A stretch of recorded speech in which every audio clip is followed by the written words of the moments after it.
Disculpe, y estamos nuevamente en la entrevista con Alfredo Pérez, con Manuel Cuengamboa como co-conductor. Nos decías, de ese 2 de octubre estábamos hablando, ¿qué pasó ese? Platícanos el momento en que sucede la tragedia. Llegamos ese día con todos muy contentos, muy felices de estar cumpliendo el mandato del Consejo Nacional de Huelga, de asistir. Pero habíamos estado los delegados del Consejo Nacional de Huelga, ellos contemplaban de que había riesgo, mucho riesgo. Entonces nos indicaron que no vayan los delegados al estrado, al frente, porque los van a detener. Entonces, todos nos expresamos como pudimos con nuestros contingentes, pero muchos hicieron lo contrario. Se instalaron allá arriba, fueron presa fácil de que llegaron los que nos iban ya preparados para detenerlos. Entonces, a todos los detuvieron y a todos los desnudaron. Iba solamente a hablar uno, iba a hablar Florencio López Osuna. Era el único orador autorizado por el Consejo Nacional de Huelga para que él hablara ese día. Nadie más se iba a hablar. Estaba hablando cuando suben estas gentes, uno ve la inquietud que estaba allá arriba, porque nos estaban diciendo el mensaje y de pronto se detiene el mensaje y ya no continúa. Vienen las bengalas allí, que es cerca de la iglesia, una verde, luego la roja. Ya cuando cayó la roja, empezaron a disparar. Y pues ya se estaba haciendo oscuro. Ya se estaba oscuro, estaban las lucecitas allí y empezaba a chispear, chipi a tipo Distrito Federal. Y de pronto vienen los primeros disparos, no sabes de dónde vienen. Y anda buscando a dónde correr, porque todos corren para allá, muchos corren por este lado. Había ejército. Todos corrían por allá, había ejército y un cerco enorme. Y tumbaron el cerco. La gente se avalanchó, lo tumbó y se fue. Los que nos corrimos por el lado de la vocacional 7, estaba el eje central. Y el eje central está así inclinado y está construido con piedra de río, piedra así. Y estaba chispeando y yo sentía desesperado porque no avanzaba, porque mis zapatos se resbalaban. Y esa desesperación para agarrar la orilla del eje central es desesperante, es la muerte. Subí y brinqué. Y cuando bajé de sentadillas hacia abajo porque estaba inclinado y lleno con agua, me refugio en el primer edificio. Lo primero que veo es muchos estudiantes, muchos padres de familia rezando hincados, que ya no querían nada, que por favor Dios rogaban en sus oraciones que se acabara eso. Pero era el miedo, el pánico, y se oían a la distancia, porque estaba un estacionamiento y se oían las balas, pegando en el piso. Realmente no sé. Ininterrumpidamente, ¿cuánto tiempo duró las balas?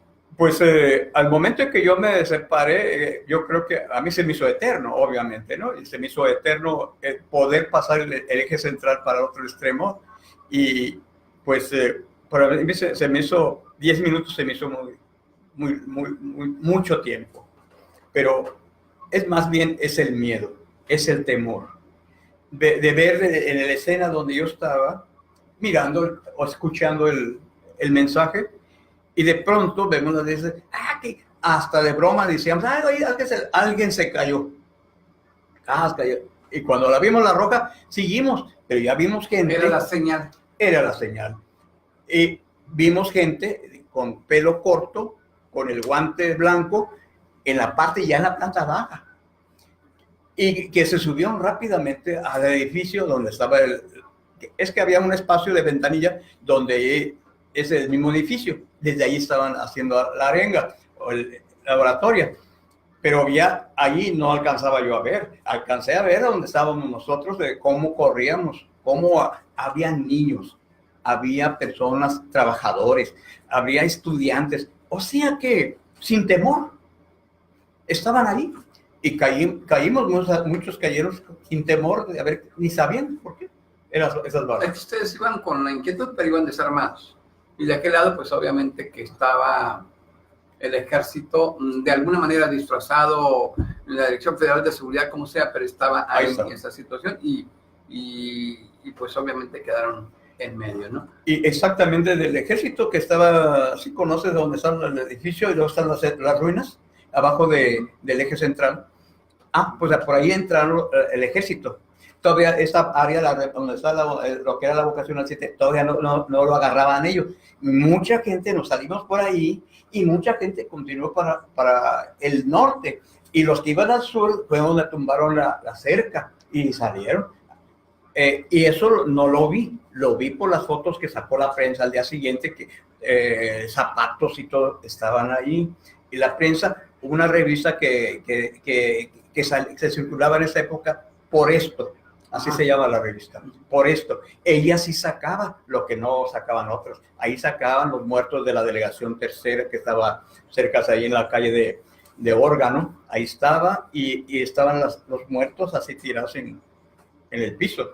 Eso también lo vi en fotografía. Pero los que a mí me constaron, es lo que yo les narro, que quitaban gente que dice, mi pierna, y otros se auxiliaban, otros a correr, y otros que caían de cara abajo, que no hacían ningún ruido.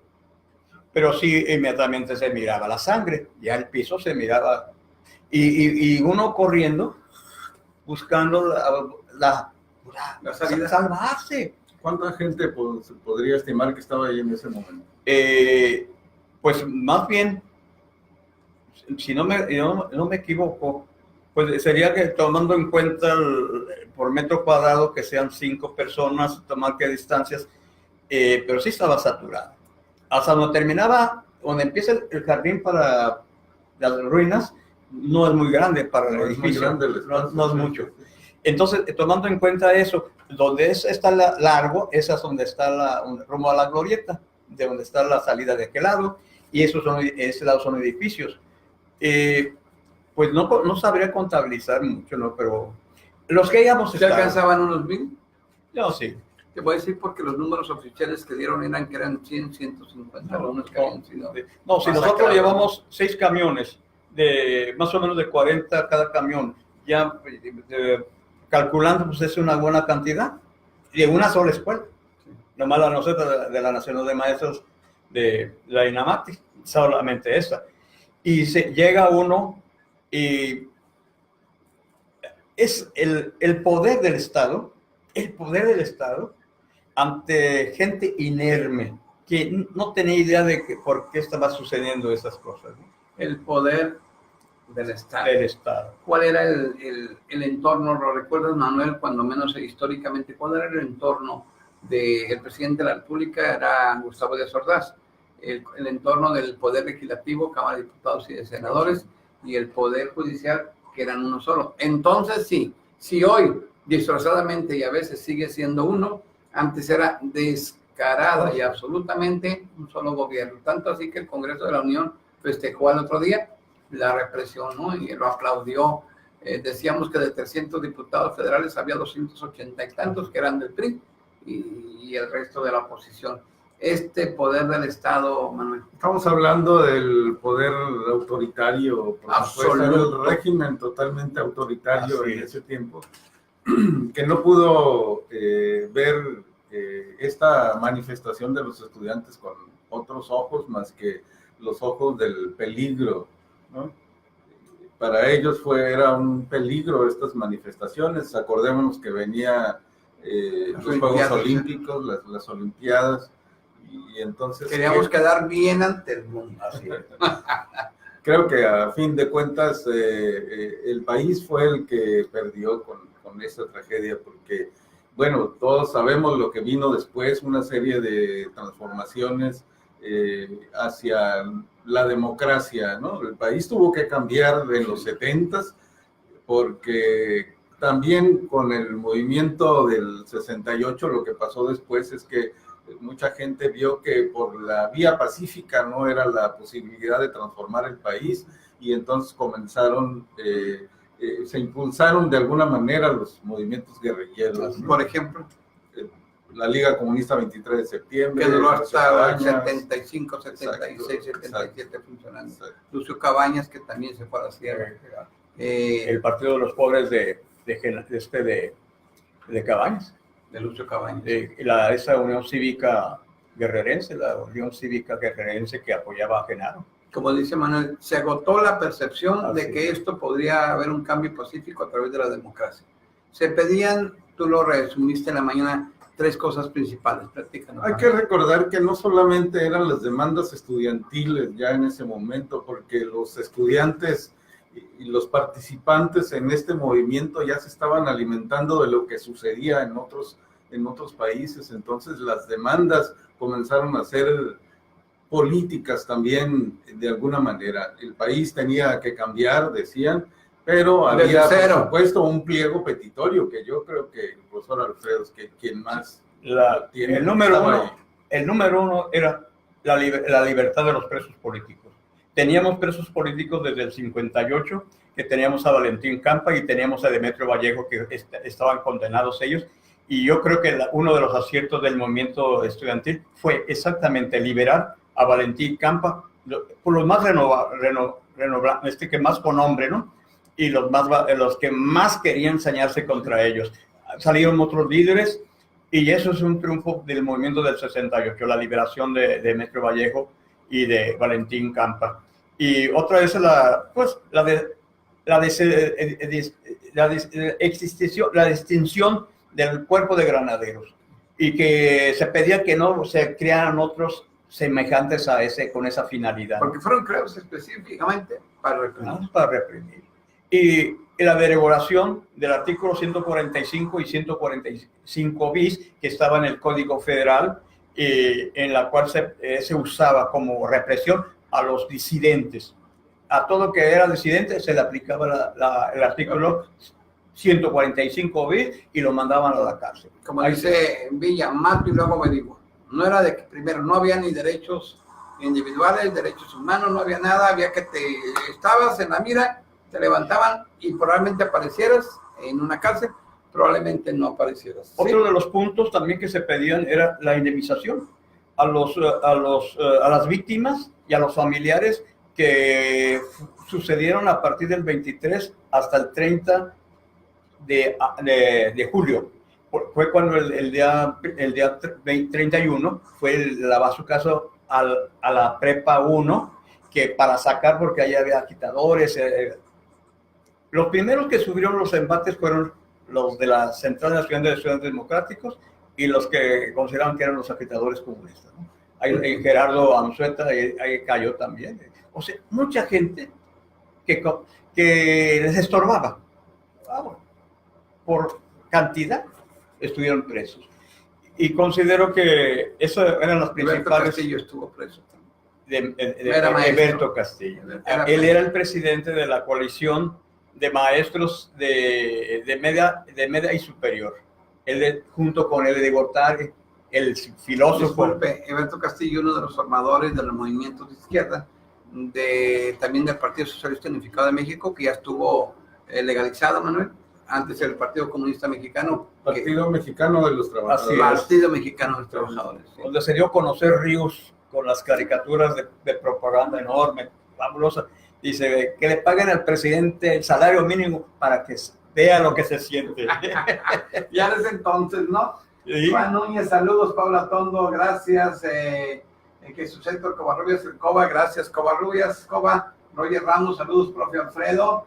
Osvaldo Venegas, gracias por tu lealtad. María Cecilia Bejarano Vázquez, esa abogada que estuvo con nosotros en la prepa, ¿no? Así es. María Cecilia, Ceci Bejarano le decíamos, ¿no? Alan Retano, hijo de Ángel Retano, ahora mi sobrino, se ha unido. Juan Núñez, antes que nada, le envío mis más sinceras condolencias a mi amiga Ana Lilia Villegas por la pérdida de su hija Karina Mercado. Ella es elemento de la Cruz Roja, la debes de conocer. Sí, y obviamente nos extendemos las condolencias y estaremos al pendiente para acompañarlo en este momento difícil.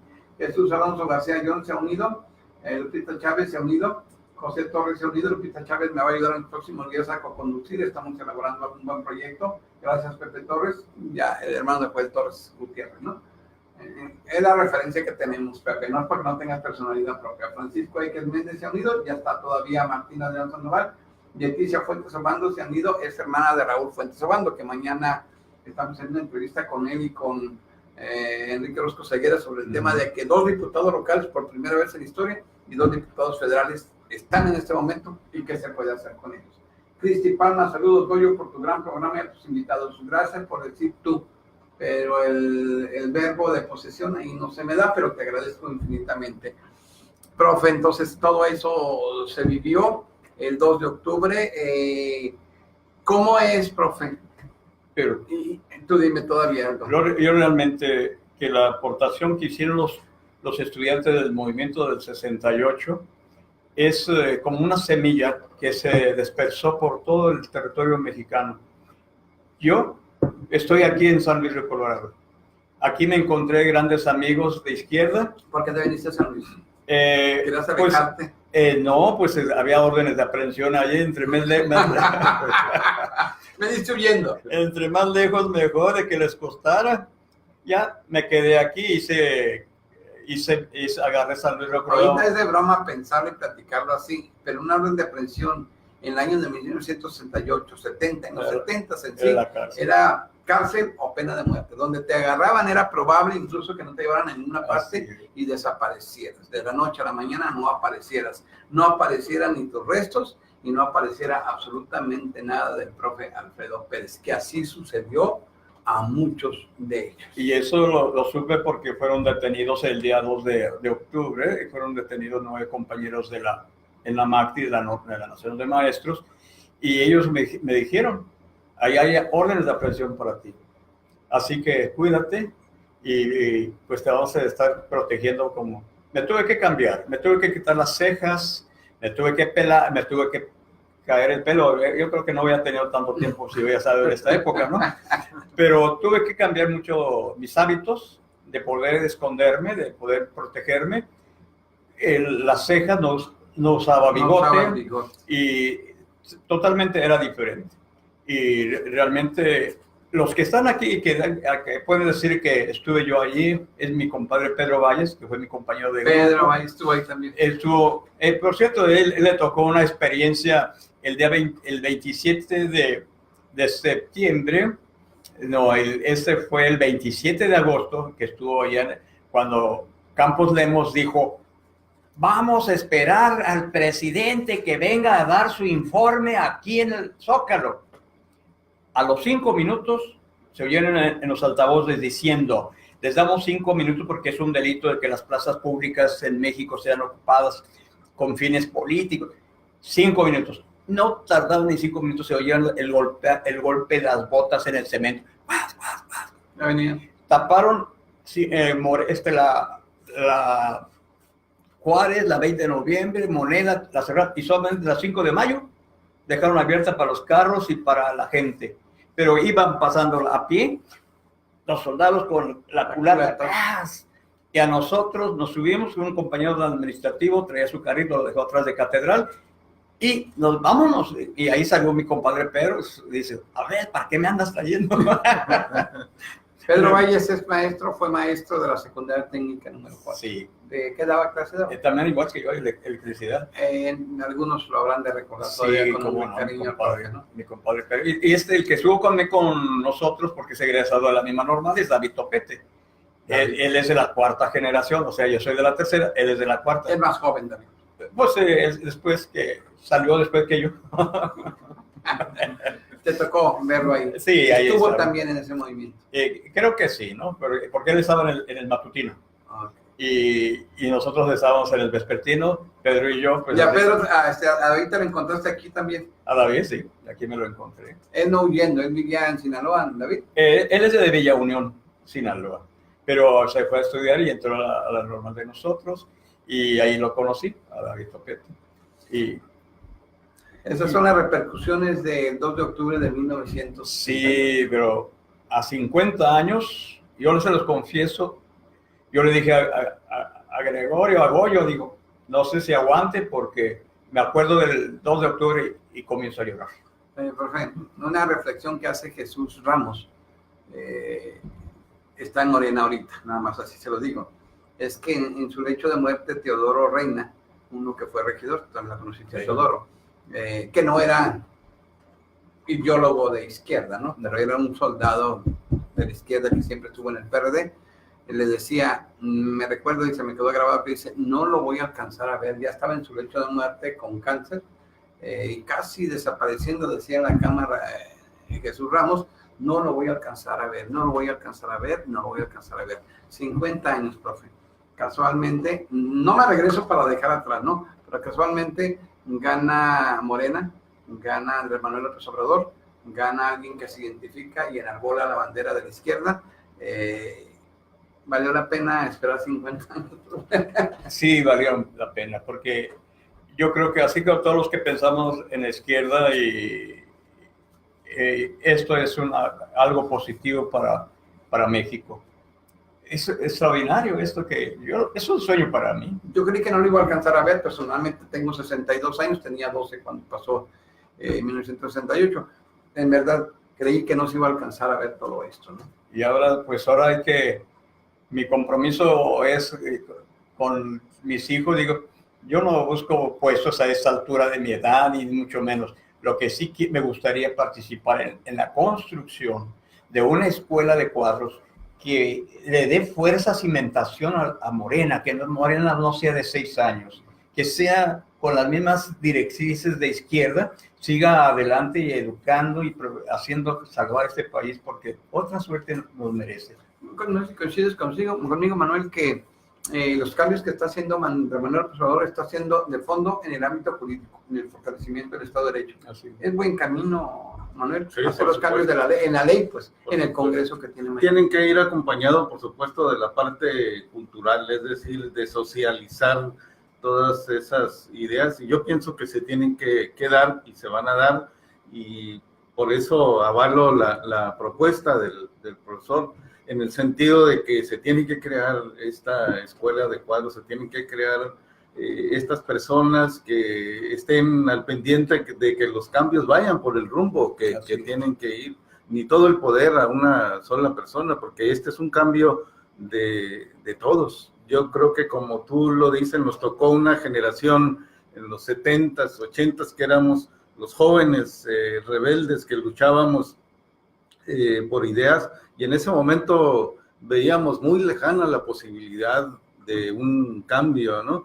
Y finalmente, pues, por lo menos nos toca verlo, ¿no? Todavía disfrazábamos las reuniones con las peñas culturales en la Libertad y 14. Así es. O sea, las reuniones todavía no eran tan abiertas porque de repente había cada enojo, cada represión que también se daba 1974-75 a 7 años del 2 de octubre, que nos alcanzó todavía el remanente de un gobierno federal que todavía estaba traumado con tener el poder absoluto encima de los ciudadanos. El gusto que me dio fue haber conocido a Manuel en el mismo lugar y con la misma... Ah, allá lo conociste. No, aquí. No, aquí. Pero cuando yo llegué, nos identificamos hacia dónde íbamos, ¿no? Hacia la... ¿De dónde veníamos? Hacia la izquierda. Eso nos identificó. Y es más, quiero yo decir, él fue mi coordinador de campaña en el 2000.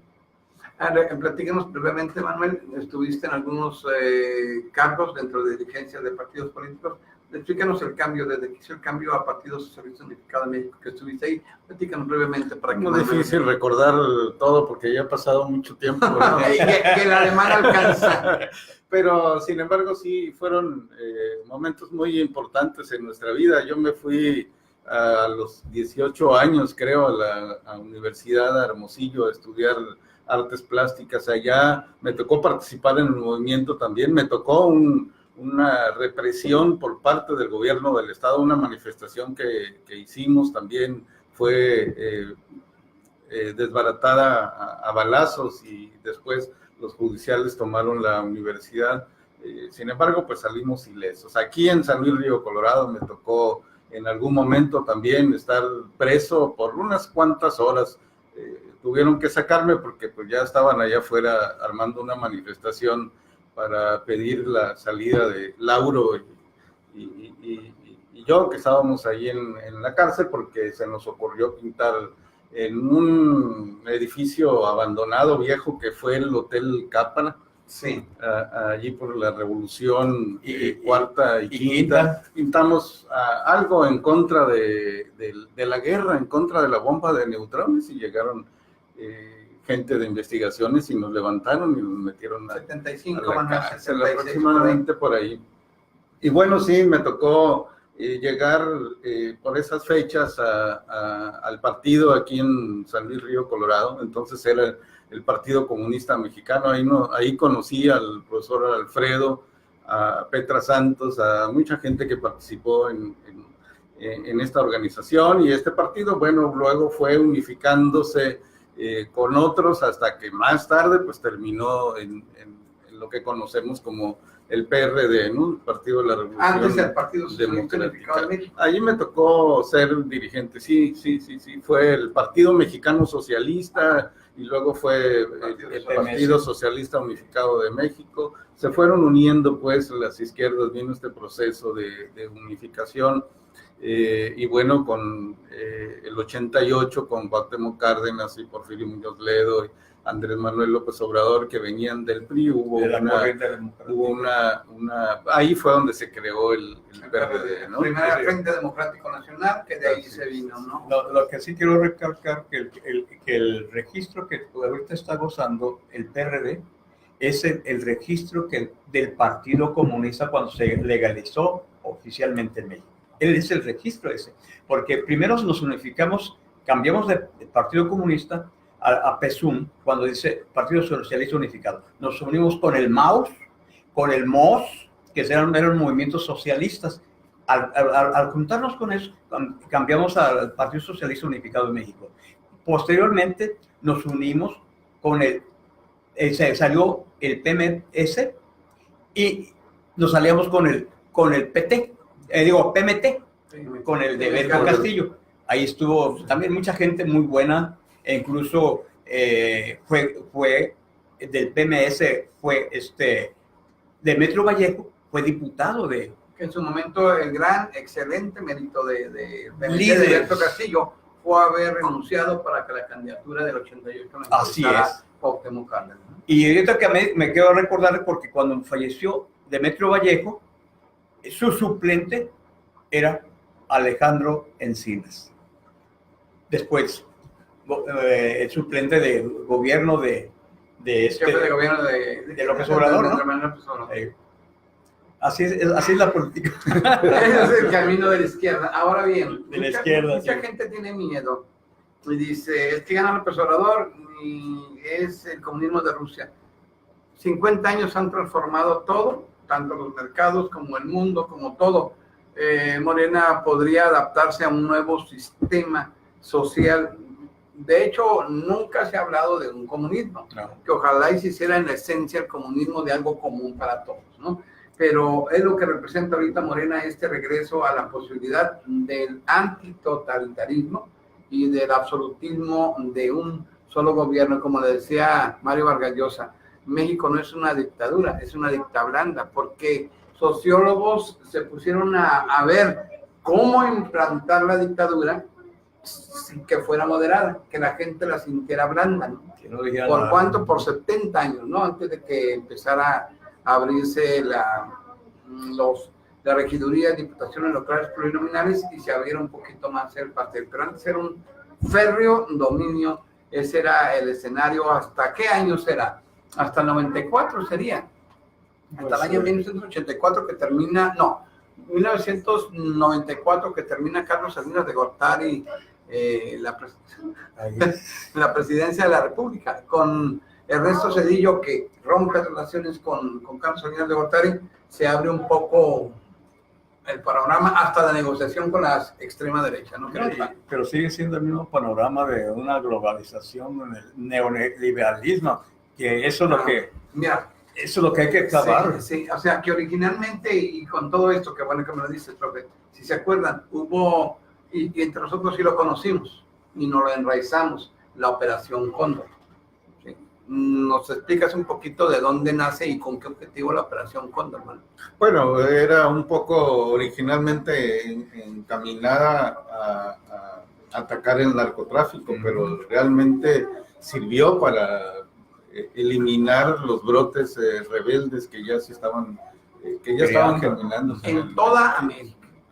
América estaba gobernada por dictadores. Así en la mente no me alcanzan todos, pero Batista en Cuba, que finalmente cayó. Somoza en Nicaragua. En Panamá. Castillo Armas en Guatemala. En Panamá era Noriega. Sí, Noriega. Bueno, después lo sostuvieron más ampliamente, de Noriega, ¿no? Pero esa era la forma de dictadura en Chile, en todas partes, Pinochet en Chile. Pérez Jiménez en Venezuela. Entonces, todo esto había un objetivo. Estos dictadores podían tener una vida maravillosa siempre y cuando permitieran que Estados Unidos viniera y saqueara las riquezas, el oro, el petróleo, todo, la banana, todo lo que fuera posible exprimir bajo un pretexto. La Operación Cóndor, que hacía una actitud realmente ejecutora de limpieza. Hablaba yo una mañana que los datos dan de 300,000 muertos en la Operación Cóndor, de 200,000 detenidos, 200,000 desaparecidos y aproximadamente 500,000 presos. Los desaparecidos nunca se supo. En Argentina, si recuerdas, al amparo de la Operación Cóndor, los aventaban desde los helicópteros al océano. En Uruguay también. Ahorita se oye, bueno, los milenios y los jóvenes de ahora de repente dicen, ¿a poco eso pasaba? Era cierto. Y lo vivimos. Hoy lo importante de todo es que el 68 marcó una diferencia, marcó un cambio. Las generaciones que vinimos después, pues ya nos tocó vivir en buena parte de nuestra vida esta transformación muy despacio del país. Vimos que el partido único de alguna manera dejó de ser el único partido que gobernaba. Primero se abrió para la representación proporcional de las minorías, y después en el 2000 pues vimos un cambio de gobierno hacia otro partido, como quiera que haya sido. Fue algo que dejaba atrás la idea del partido único, ¿no? Jesús Heroles, que fue el que creó la ley de, por ejemplo, para que participara el Partido Comunista. Así fue. Con esa reforma, el partido se legalizó aquí en México. Sí, no fue ganar espacio. Jesús Heroles, Jesús Ortega. Jesús Heroles, realmente. Paso con los hechos momentáneamente. Jesús Heroles fue el que abrió el espacio para que todos participaran políticamente, todas las cosas, y gracias a él, porque era un buen pensador y visualizaba de que si no más valía abrir la tapita antes de que llegamos al 2000, Manuel, y al 2006 con presidencia, en el 2000 con presidencia de la República negociada, tanto así que el 94, si lo recuerdan, uno de los candidatos del PAN era Diego Fernández de Ceballos, que le puso una patiza a todos los candidatos. Llevaba como 60% para ganar, se enfermó misteriosamente, gana Ernesto Zedillo, pero en el 2000 Vicente Fox Quesada es declarado ganador. Aquí en San Luis eran las 3:30 de la tarde, en México eran las 5:30 de la tarde, aquí las 3:30 y obviamente en un acuerdo que se dio de cúpulas, pero dice Manuel, se rompió el de un solo y se viene a el PRIAN no lo va a manejar porque lo maneja Morena, pero una alianza PRI-PAN para tratar de sostener el poder en las cúpulas y seguirse beneficiando, y de ahí entra Vicente Fox. Hay que recordar que desde 1988 ya las elecciones vienen muy competidas, muy en la caída del sistema. Así es. Recuérdanos de la caída del sistema para los jóvenes que no alcanzan. Pues obviamente había una fuerza emergente bastante poderosa que fue lo que ocasionó que el sistema electrónico que manejaba se cayera, ¿no? Peligrosísimo que ganara. Pues sí. En ese entonces. Sí, no era el momento. Es que en aquel entonces era juez y parte. Así es. Juez y parte. El mismo gobierno se calificaba la calificación. Entendamos una cosa, por ejemplo, cuando compitió Fausto Ochoa Medina en el año 1982, ya en el 82 me vengo, el secretario general del Registro Estatal Electoral se llamaba, era el secretario de gobierno, la mano derecha de la gobernadora, y el que calificaba las elecciones era el Congreso del Estado, que todavía tenía no solo la mayoría simple, sino la mayoría calificada de las 2/3 partes. Entonces, ese era el totalitarismo que se manejaba y que viene arrastrándose desde las manifestaciones del 2 de octubre del 68, y lo que se pedía es desmantelar ese ente prácticamente impenetrable de corrupción y de absolutismo y de dictadura. Eso es lo que se pedía en el 68. Que sí hemos avanzado, pero lo que hoy pasó con las elecciones del 1 de julio es una consecuencia, y a mí me parece correcto lo que hizo López Obrador en el cierre de su campaña, que reconoció, por ejemplo, a Otón Salazar, reconoció a Rubén Jaramillo, reconoció a Genaro, a Lucio, dice, ellos fueron los primeros que yo hoy estoy recogiendo lo que ellos hicieron. Eso a mí me parece bien, pero ahora vamos a ver quiénes fueron, porque no simplemente es el nombre, sino hay que reconocer qué hicieron, qué aportaron, y vamos a saber que todos eran de izquierda. Sí, y guerrilleros, que algunos de ellos, como dice Manuel, tomaron el monte, dijeron por las buenas no va a ser, y tomaron el monte, ¿no? Ya la desesperación en ocasiones es lo que lleva, la desesperación es lo que, la angustia de no ver resolución a los problemas agrarios, que antes principalmente eran agrarios, después obreros, hace que la gente se arme. La única manera de buscar el mejoramiento es por las armas. Profe, no sé si tenga que ver, Manuel, en nuestros tiempos nos daban filosofía, nos daban psicología, nos daban sociología, nos daban ética, materias que nos hacían algunos maestros que recordamos, como a lo mejor le tocó a Enrique Salinas como maestro, se hablaba de punta y final lo que tuviera que hablarse, y te ayudaba a tener una expresión y a manifestar las inconformidades y los pensamientos. No teníamos tabletas, nos metíamos más en los libros y en las reflexiones, y eso generaba una sociedad, lo mismo que en el 68, generaba una sociedad de jóvenes demasiado pensantes, ¿no? Sí. Yo lo comparo con el libro de Periquillo Sarmiento, que ha escrito hace más o menos 200 años, estaba prohibido, y lo prohibían bajo un pretexto. Despierta la imaginación de la gente, y con ello despierta las posibilidades de inquietud, de liberación. Sí. Y esto es lo que teníamos esas clases, maestro. Yo soy en la preparatoria 3 de la UNAM, y sí llevaba yo filosofía, y llegamos a hablar del marxismo ahí en filosofía. Desde el punto de vista, hablamos de Spinoza, el francés, hablábamos de Carlos como filósofo, y era un... En las clases era común. La hora no alcanzaba para discutir lo que se pensaba cada quien. Pero imagínate los pensamientos, cómo se iban y venían, y cómo se daban flor y daban fruto en ese momento también. No quiero decir que hoy sea diferente, pero hoy los jóvenes son más tranquilos, más serenos, y no son tan inconformes. Que la base de la rebelión, pues, es la inconformidad, o es la pregunta de por qué no están bien las cosas. Y realmente también depende del maestro, porque si el maestro es consecuente y trae una ideología, deja unas pequeñas capsulitas por ahí a los muchachos. Y muchas veces yo aproveché de decirles, yo estuve en el Mundial del 68. ¿Hay curiosidad? Y pregunta, maestro, ¿y cómo estuvo? Bueno, ahora voy a preguntarlo, ¿no? Ahora voy a contarlo, ¿no? Profe, y se hablaba en esas clases, como dice Manuel, de todo. Y a veces el tiempo no alcanzaba, y nos quedamos con ganas de que y las clases de filosofía eran cada semana, ¿no, Manuel? O 1 o 2 días por semana. Entonces, estábamos esperando ya, ¿no? Porque era el único momento para manifestar las ideas y para crecerlas y para compartirlas.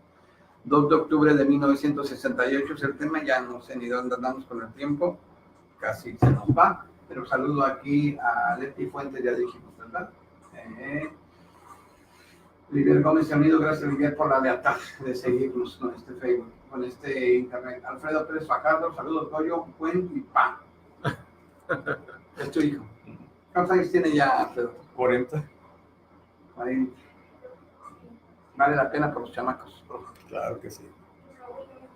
Francisco Figueroa se ha unido, Alfredo Pérez Fajardo, recordar el 2 de octubre sin las distorsiones que quiere imponer la clase gobernante y los poderes fácticos mediáticos. Tu hijo parece político. entonces izquierda, parece político. Ay, mi hija de 26 años es bien rebelde, muy rebelde. Y me dicen la mamá, dile que se calmen. Yo, ¿por qué? Que tenga precaución, pues, ya sabe que tendrá su propia precaución. Hasta dónde va a llegar su vida no lo sé, pero les enseñé que nunca se callen y que jamás se callen. Y ahora le digo a la gente, ganó López Obrador, no es de que ya se arregló todo.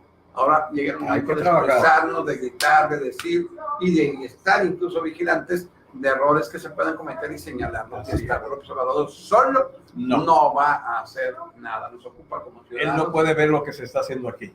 No, pero sí podemos decirlo. Pero aquí deben tener personas que digan, oye. Y si no, por Facebook ahora es mundial. Así es. Como sea, podemos hacer llegar eso. Rosy Moreno, saludos, amigo Alfredo, muy buena narración. Muchas gracias. Rosy Moreno, ¿es de tu generación también? Sí, es mi distinguida maestra. Saludos, maestra Rosy. Alfredo Pérez Fajardo, ojalá que AMLO reemplace gran parte del aparato gubernamental turista y haya verdadera justicia. Ojalá también se hagan cambios en el Poder Judicial tan podrido y corrupto. Va a ser lento, ¿eh? Entendemos. 50 años estamos viendo esto. Van a ser lentos los cambios. Y coincido contigo, no sé si dijiste tú, Manuel, que sí ha cambiado. Del año de 1968, 70, 71, después del halconazo también, después de que Manuel tenía 18 años, yo 18, 19, 20, y que nos reuníamos en las peñas culturales. Ha cambiado, ¿no? Ha cambiado. De repente queremos que cambie muy rápido, pero se ha cambiado, ¿no? Así es. Considerar el maestro Alfredo conmigo de que lo que estaba sucediendo alrededor del 2 de octubre del 68 no era para tanto, no era para una represión de esa magnitud. No. En ese sentido, el Estado se equivocó duramente porque fue más lo que perdió a nivel mundial, a nivel internacional.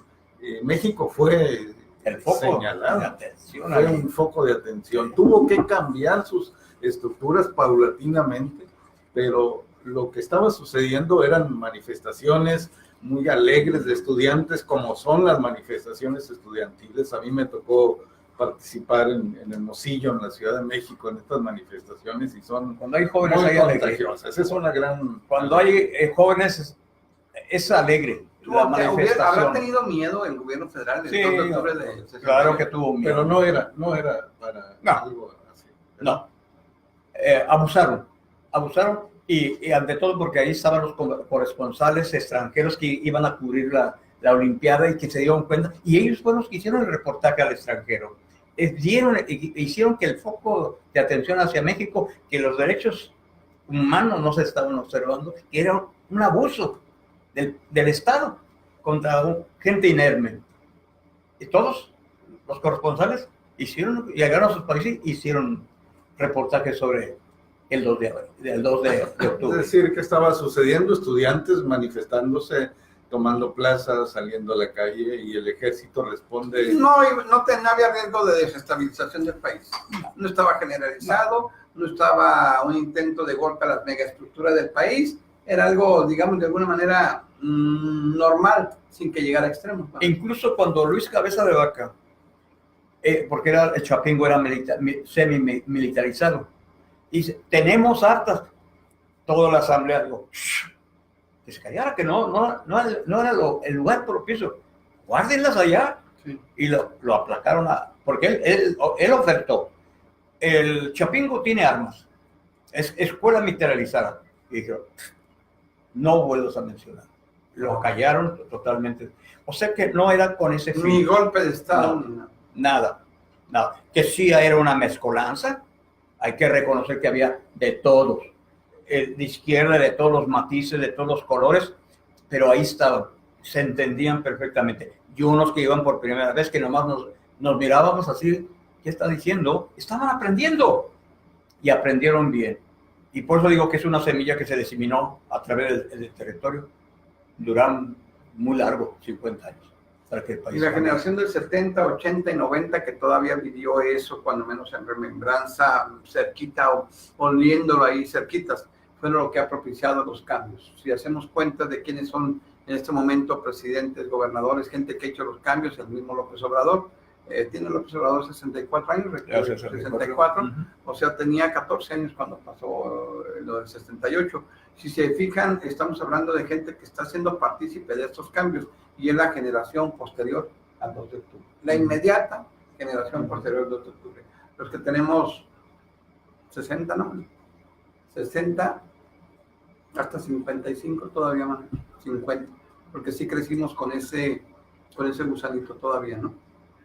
Porque enseguida vino el halconazo en El el 71. 71 y enseguida vino el pinochetazo en el 73 en Chile y de repente no, fue hasta que definitivamente la gente se hartó, pero se hartó, se tomaron armas en muchos lugares que se pudieron acabar esta dictadura y la Operación Cóndor tuvo que dar marcha atrás después de que casi 13 años de estar operando como barredora de los dictadores de los diferentes países de América Latina. Me hubiera gustado estar mucho en esta entrevista, Manuel, a Nego Rey. A Nego Rey, que conoció gran parte de América y a todos los dictadores y que obviamente sentía una pasión especial por los partidos comunistas cuando nos comenta que en Chile descubrió la primera oficina del Partido Comunista que era válida, ¿no? Y fue en los tiempos de Salvador Allende. Bueno, déjame ver, aquí todavía estamos con más gente. Alfredo Pérez Fajardo, la verdad, el PRI solo cambió los años, el PRI del PRI al PAN. Lidan Sánchez, un saludo. Alfredo Pérez Fajardo, Ana Lilia B, no le conozco, pero tenga mis condolencias por su sensible pérdida. Gracias. El PRIAN solo es la concentración del poder para aferrarse al mismo, sin importar las ideas, solo el fin. Luis Pérez es mi sobrino. Luis Pérez también nos manda una carita de amor, dice que te ama. Laura de Siga se ha unido. Gabriela Velasco, buenas noches. Saludos, profe, siempre es un placer escucharlo. Gabriela Velasco, ¿quién es, profe? ¿Qué? ¿Lo conoces a Gabriela Velasco? ¿Fue tu alumna por ahí? Pues la mujer es una compañera. Okay. Es un placer escuchar. Dice Luis Pérez, saludos. Luis Pérez, a mi tío. No para ti ni para mí. Vladimir Pérez, saludos a Paz, siempre contigo te queremos. Hoy toda la familia está, ¿no? Y la tuya no llegó, ni la mía. Vladimir Pérez, saludos a Paz, siempre contigo te queremos. Está muy bien y lo volvemos a repetir. El precio de la libertad es la sangre de los jóvenes. Tuvo que llenarse de sangre en la plaza de Tlatelolco para que finalmente, es cierto, ¿no? La lavaron. Tu hija tiene razón, tu hijo tiene razón.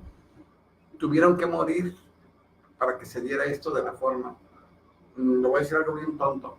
Si no hubiera sido lo que sucedió, si hubiera sucedido lo que sucedió, a lo mejor no tan fácil ni tan pronto se hubiera dado esta revolución y esta revolución en las conciencias de las próximas generaciones del 68. Y hay que también tomar en cuenta los medios de comunicación que han ayudado en un paso tan veloz lo que no se tenía en el 64, que es el Internet. Sí, benditas redes sociales, Así dijo es. alguna vez López Obrador. Adriana Torres se ha unido. Profe, estamos prácticamente en la final de la entrevista. Si quieres hacer una reflexión con el profe, yo ahorita lo voy a mandar a que mande un mensaje final y un saludo, si quieres, mandar. Pues una reflexión final sobre el tema, maestro. Pues, como dijo, retomando lo que dijo Gregorio, que si esto no hubiese pasado, quizá no se hubiera realizado ese cambio que tuvimos que esperar 50 años. Quizá no hubiéramos seguido igual, si no existiera ese dedo que nos está indicando. 2 de octubre, no se olvida, ahí está. Jóvenes, niños, empleados, obreros que murieron por la salvajada y el poder del Estado. Abusó. Y había un objetivo en la imposición del neoliberalismo. Más o menos danos en peras y manzanas qué es el neoliberalismo, Manuel. Porque ese era el objetivo finalmente, frenar e imponer el liberalismo. Un sistema económico y social muy cruel por esencia, rapaz. Lo calificaría, donde cuenta la individualidad más que nada y la globalización es una contradicción entre lo global y lo individual, muy rapaz. El gran atracción para los grandes empresarios es que podían hacerse ricos en muy poco tiempo, y a la usanza de la Edad Media, en las minas, cuando contrataban a niños de 6, 7, 8, 9 años, les limaban los dientes para que fueran más chiquitos, y a la hora de la comida, pues ahí está la hora de la comida, pero no podían comer lo mismo. Entonces era ganancia extra porque no podían digerir lo mismo. Era una falacia eso de que podían hacerse rico, porque eso lo han podido hacer siempre que los empresarios están ligados al poder económico, político. Se sujetan, se someten, se agarran las reglas y pueden crecer junto con esa corrupción que se da. Por supuesto, leía hoy, por ejemplo, un artículo en el que los que eran dueños de la Colorado Riverland Company, que era la compañía a la que Guillermo Andrade le vendió las tierras del río Colorado. Estos eran empresarios estadounidenses. Estamos hablando de territorio mexicano y un señor militar, no recuerdo el apellido en este momento, pero era el dueño del periódico Los Angeles Times. Él era uno de los empresarios que eran socios de esta compañía. Entonces, esta compañía rentaba las tierras y había otra compañía estadounidense que agarraba la cosecha y la comercializaba, y otra compañía de ferrocarril que lo transportaba. Todas compañías norteamericanas y obviamente tenían un poder económico, eran dueños de toda esta región. Imagínate todas las tierras que hay en el Valle de Mexicali, en el Valle de San Luis Río Colorado y en el Valle Imperial. Ellos eran propietarios de todas las formas de producción habidas y por haber en esta región. Del agua. Y eso se lo permitían tanto el gobierno estadounidense como el gobierno mexicano en esa época. Entonces, ¿Año de qué, mano? Era fácil, estamos hablando de 1904 al 37, que es cuando llega Cárdenas a expropiar, el general Lázaro Cárdenas, expropiar las tierras. Hasta ahí se les acabó. 30 años explotando estas tierras. Obviamente tenían que hacerse multimillonarios. Tenían su ferrocarril directamente conectado a Yuma. Sí. Así, todo lo que sacaban, lo sacaban por Yuma. Esa es parte del neoliberalismo de hoy, pero que ha existido por mucho tiempo entre las personas que tienen la gran riqueza y que siempre tratan de protegerla y de incrementarla a velocidad rápida. No pueden trabajar una sola persona 24 horas al día, no puede ir a trabajar, pero 100, 200 empleados, 300, 500, 1000, Lo pueden hacer. pueden hacer y lo pueden producir y pueden hacer ricos, ¿no? La explotación, diría Heráclito Cepeda, del hombre por el hombre. Así en uno de sus cuentos, por ahí. Gracias, llegamos al final de la entrevista. Esperamos, por supuesto, que haya sido de su agrado y sobre todo que la haya hecho reflexionar en la vida diaria de nuestro pasado del 2 de octubre de 68 a la actualidad, lo que estamos viviendo, lo que nos falta por vivir todavía. Y en la medida, digo yo, profe Manuel, en la medida que tengamos ciudadanos más reflexivos, más inteligentes, más expresivos, más inconformes y que no se callan, la sociedad cada vez será mejor. Va a avanzar. Va a avanzar. Te agradezco, profe. No, gracias a ti. No, te agradezco. Gracias, ¿no? Como co-conducción conmigo, fue un placer que estuvieras conmigo esta noche. Creo que tenemos todavía nada más. Abraham Vargas, Dios los bendiga desde Oregón. No somos parientes entonces, Abraham. Fernando Peraza se ha unido. Héctor Rodríguez, saludos a Alfredo Pérez, tu amigo Héctor Rodríguez. Muy buena entrevista, dice. No, muy bueno el entrevistado, ¿no? Gracias. Con esto terminamos. Le agradecemos infinitamente. Lo espero mañana de 8 a 9 de la noche en el noticiero El Pulso de San Luis. Y mañana entrevista con Raúl Fuentes Omando y Enrique Rosco Ceguera sobre el tema. Tenemos 2 diputados locales y 2 federales históricamente en San Luis. Supongo que algo excelente tiene que suceder. Es único. ¿No? El diputado Manuel López Castillo, que también se forjó el maestro en las filas de la izquierda, en las ideologías de la izquierda, y que hoy está diputado. Además, maestro y sonorense, es de Poloyaki, Sonora. Estaremos también con una entrevista con él para recordar todo esto y sobre todo para que nos hable. Hay buenos proyectos para entrevistas. Sí, muy bueno. Gracias. Tú el viernes tienes al profe de una vez, Manuel. Sí, en la tertulia lo vamos a tener a las 8 de la noche y vamos a platicar un poco del mismo tema. El jueves estás con Santiago Barroso. ¿Con qué tema estás? Los jueves estamos con Santiago Barroso hablando de historia y literatura. ¿Qué tema traes para este jueves? Vamos a hablar un poco acerca de lo que publicaron los periódicos de San Luis Río Colorado en esas fechas del 2 de octubre. No, también el mismo tema se quedará. Okay. Un saludo a nuestro buen amigo Santiago Barroso Alfaro. Gracias. El último, ¿no? Ah, no, ya te dijo. Héctor Rodríguez. Gracias. Tengan una excelente noche. Hasta mañana.